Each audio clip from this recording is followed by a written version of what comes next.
Coast of the U.S., how people are preparing for the sub-freezing temperatures and what one Wisconsin researcher is saying about the storm and global warming.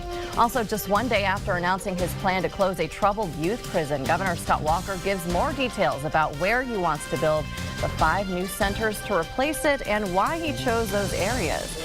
And today, students in Neenah will be showing off their robotic creations as they compete for the right to go to state, how they feel about their chances, and how you can check it out. From WBAY TV, coverage you can count on. Action 2 News this morning starts now.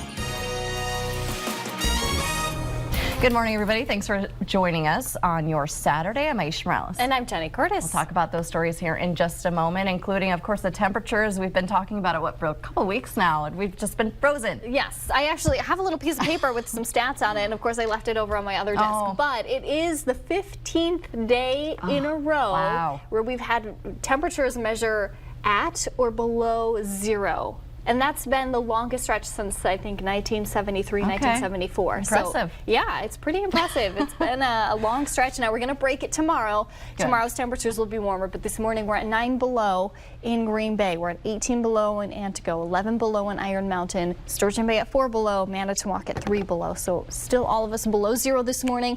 Some of us have light to calm winds. That would be places like Anago, near Rhinelander. But we have breezier conditions with just a 5 or 10 mile per hour wind from Green Bay through the Fox Valley. That puts our wind chill closer to 20 below. Same thing toward the lakeshore near Manitowoc, and then 16 below your wind chill in Sturgeon Bay. Cold, bundle up this morning. We have a couple more hours to go before our wind chill advisory expires in parts of Green Lake, Sheboygan, and Manitowoc counties to our south. And then wind chills will get better throughout the rest of our day. So then by this afternoon, wind chills will be 5 to 10 below. And tomorrow will feel like a heat wave when our temperatures rise to the 20s. Now, it's still going to be gusty tomorrow, so it'll probably feel more like it's in the teens. But feeling like the teens is better than the teens below 0. It's going to give us some relief for sure. Thanks, Jenny. Well, speaking of which, the massive deadly winter storm slamming in the East Coast, something to talk about. ABC's Maggie Rulli spent the day outside in New York City's Central Park talking to people as they brace for a bitterly cold weekend. Millions of Americans still chiseling out from a powerful nor'easter are now bracing for record-breaking cold. It's brutal. Stay inside. It's bad out here. Authorities warning people to stay inside with wind chills approaching -50s in parts of New England. Freezing over cities already walloped by yesterday's storm. Boston announcing it broke the record for the highest tide ever recorded in the city's history. If anyone wants to question global warming, just see where the flood zones are.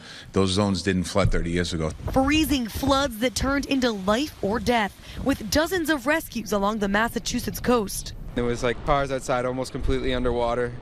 And there was water coming in the back door. And firefighters battling fire and ice at this house fire in New Jersey. As millions try to shovel out, the relentless cold kept many schools shut for a second straight day. Others, like these students in New York, forced to brave the elements. But not everyone is hating this cold. Can you guys believe he's in shorts? This is crazy! And we saw plenty of cross-country skiers taking advantage of their chance to ski in the middle of Manhattan. This is magic to me, pure magic. I never get tired of it. How is Pepper doing in the cold? Hi, Pepper. Unfortunately, Pepper likes it. The cold even seemed to give Pepper an extra pep in his step. That was ABC's Maggie Rulli reporting. The East Coast is supposed to be seeing even colder temperatures today and tomorrow, which is leading some people to think global warming and climate change are a myth. Not so, say scientists who study our climate, though. UW researcher Jonathan Martin says cold snaps like this will continue to be a part of winter. That's because the frigid air is coming from the far north, where there's been no sunshine in nearly a month. And when you look at the climate for the entire planet, he says average temperatures are still rising. And one little cold snap over eastern North America will not change that. In fact, the last several days, the hemisphere has been warmer. If we were in Russia, in Moscow, anywhere in central Russia, we'd be a lot warmer than normal right now. So it depends on where you are. Professor Martin describes the current cold system in the east as unusually strong. Even still, he says it would be more unusual if we didn't have an Arctic system like this one come through at least once per winter. Governor Scott Walker is giving more details on his plan to build 5 youth prisons after announcing his intent to close the Lincoln Hills Copper Lake complex. The governor says he wants to turn Lincoln Hills into an adult prison, which it already has room to do. As for the 5 new youth prisons, Walker says one of them has to be built in northern Wisconsin by law. Another will be built near Madison and include housing for only 5 female inmates. The last 3 he wants to see built up in southeastern Wisconsin, where most of the current offenders come from. Remember, these are individuals who are sentenced from the counties, not from the state, and so we want to work with them to best address their needs and concerns. Governor Walker says his plan has bipartisan support and has many benefits, including having more support institutions nearby for released inmates. Today, students in our area will be showing off robots they built at a competition at St. Mary High School in Neenah.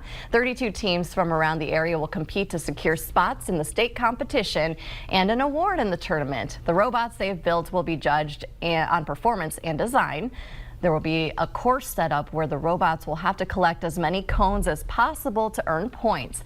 Students from St. Mary who are competing say they feel confident their robot has what it takes to win. I just like the speed that we have of our robot. Like I said, we're able to stack so many cones in a short amount of time, and I'd say we are one of the fastest spots in the state right now. I'm totally impressed. I was talking with them last night as they were going over it. I really like the mix of motors that they did to emphasize certain parts of the design, speed where necessary, and power where they need to move the bases.